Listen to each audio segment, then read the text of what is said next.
Wonder Woman is joining the battle, and I show you how I painted her. In this video we are going to skip most of the post-processing steps since it's always the same, and I'm working on a dedicated one-on-one video for that. After sanding, filling holes with putty and larger gaps with Aves epoxy sculpt, I used a rattle can to prime everything and then glued the parts together with superglue or 5-minute epoxy resin. Initially I used grey primer, but then I went over everything with a black primer since Wonder Woman's suit has a lot of metal parts and black is a much better base color for metal than grey. The model was sculpted by Vitor Eman. A link to the model is in the description. It is sculpted beautifully and all the keys fit perfectly. The only two things I changed was I created a new base plate since the original one only comes in 4 parts and I wanted to print it in one go. And the head sculpt has an open mouth but no teeth. So I downloaded a pair and added them to the model. And this is the prepped model ready for painting. I started the paint job with the FDM printed base that I treated with wood filler to get rid of the printing lines. For the metal bars I just used one very thin layer of Tamiya putty that I applied with a toothpick without any sanding required. As a base color I used Vallejo Game Color Khaki. Then I used Desert Yellow for shading and then a black wash to highlight the cracks and crevices, dabbing away the excess with a paper towel.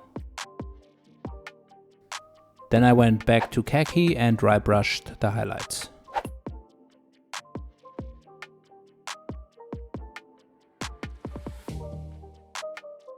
For the metal bars I used chainmail silver as a base color. Afterwards I painted the stones with light grey and a mix of light grey and black as a wash. Then I put the base to the side, but we're going back to it later for the final details, but let's work on the body now. For her skin I mixed pale flesh with mud brown. Since Wonder Woman is an Amazon, I was trying to go for a darker skin tone here, and that's why I mixed pale flesh with mud brown. After applying the skin color I noticed that I still had some surface imperfections on her back, so I used Tamiya putty and sandpaper again to fix all of those spots.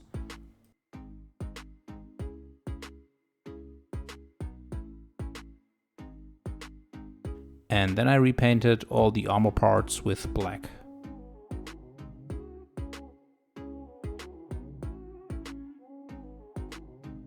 For her leather skirt I started with magic blue and then used imperial blue mixed with water to let that flow into the crevices of the leather texture. And with a magic eraser I removed the excess. For her tiara as well as for all the other armor parts I used polished gold. For her upper torso armor I took scarlet red and mixed gunmetal into it for a bit of a metallic shine. But after airbrushing the color turned out to be a bit too dark, so I mixed regular red with glaze medium. And here you can see the difference again after airbrushing. Afterwards I worked my way down to her legs where I painted the kneecaps and boots with polished gold. And going back to the torso with chainmail, silver and polished gold as well. But here you can see how uneven the opacity of this color is when used with a brush, so I later masked it and went over it with the airbrush. And as a reminder that can't be said often enough, use varnishes between your steps. This gives you a great safety net if you mess up one color. And I prefer solvent-based rattle can varnishes over water-based varnishes because they are more durable, especially if you want to scratch away the paint with a toothpick. But you might need to test if your paint is compatible with a solvent-based varnish. With the Vallejo metal colors, I had the experience that you can only use a very thin layer of varnish at a time, otherwise it dissolves the metal paint.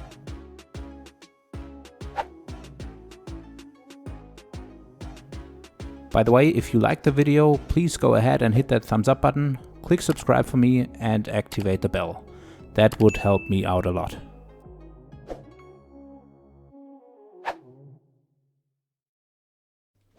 For her hair I used charred brown as a base color. I painted over the charred brown with a mix of glaze medium and black to darken the crevices. Then I used a tiny amount of pastel to create a few skin tone shadows. Then I snitched my girlfriend's makeup palette for a bit of face color. Nah, I'm just kidding, I didn't snitch it.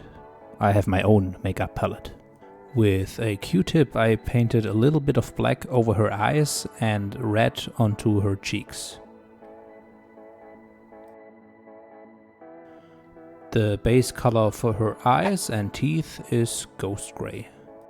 For the lips I used scarlet red with glaze medium.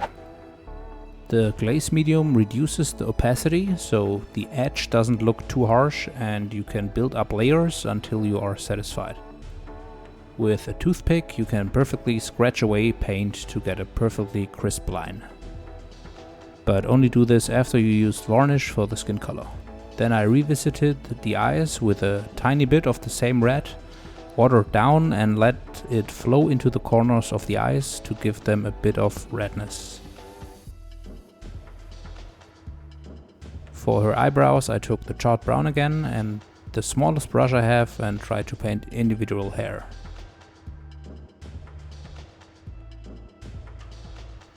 And then came the most tricky part, the eyeliner and eyeshadow. For that I mixed a grey, which gives a bit of a safety net instead of taking straight black.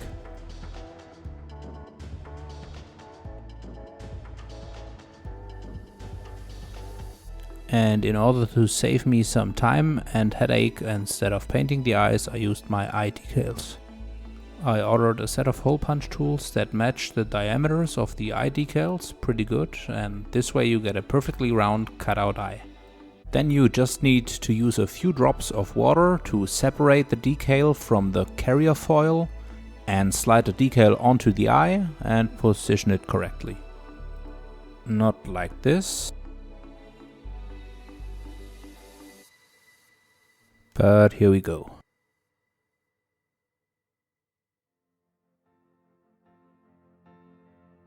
Then I went over to Wonder Woman's shield, starting with polished gold. I was too lazy to mask the circle, so I used the paintbrush, but I don't really like the Vallejo metal colors when it comes to painting them with a brush. The color looks really uneven and even multiple layers sometimes don't do the trick. To paint the ornament thingies gold, I held the brush almost parallel to the surface of the ornament to only get paint at the top. For the inner circle I used chainmail silver again. And the ornament in the middle, that looks like a sun, I used Model Air white. If you mess up painting the tiny peaks of the sun, it doesn't matter, you can later go in with black and make everything look crisp and clean again. The center of the sun was painted black, again as the base color for polished gold. And I did the same thing for the inside of the shield.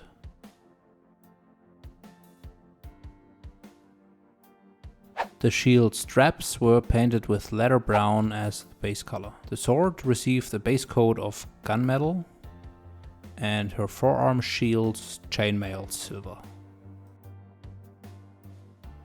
The leather straps on her hand with leather brown again.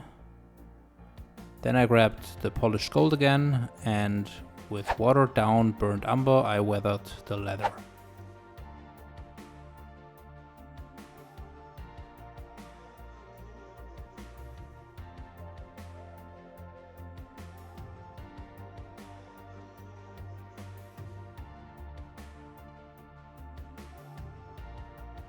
Once all the parts were painted, I glued them together with super glue or 5-minute epoxy. Her sword has an insignia that I wanted to leave in the gunmetal color, but wanted to have the rest around it in black. For that I took a tiny amount of black onto my fingertip and dragged it over the sword. And that was the last detail of the paint job with acrylics. Now we can switch over to oil paints. Oil paints are better for weathering in my opinion, since you literally have days before they dry and you can blend them perfectly. All you need is the oil paints and turpentine or white spirit. First I'm mixing my own panel lines color mixture with black and the white spirit. The advantage of oil paints is that it has much more pigments. That means if it's thinned down to a watery consistency, it will cover much better than acrylics. So it's perfect to let it flow into small crevices and panel lines. And for all the color that doesn't go where it's supposed to, you can simply remove it with the white spirit. I used an old empty Vallejo bottle and filled that up with the black wash to always have something on hand. Just make sure that you get the right ratio between the white spirit and oil paint to get enough opacity with a watery consistency at the same time. Then I'm dabbing a small brush into the wash and let the paint flow into the panel lines of her armor. And I'm also using it to weather all of the armor parts to make her look a little bit more battle damaged. To weather the base's steel bars, I used burnt umber and then let that sit and dry for a week. Then I glued together the remaining parts, used cold gray for highlights on her hair, khaki to weather her boots, and then I called it good.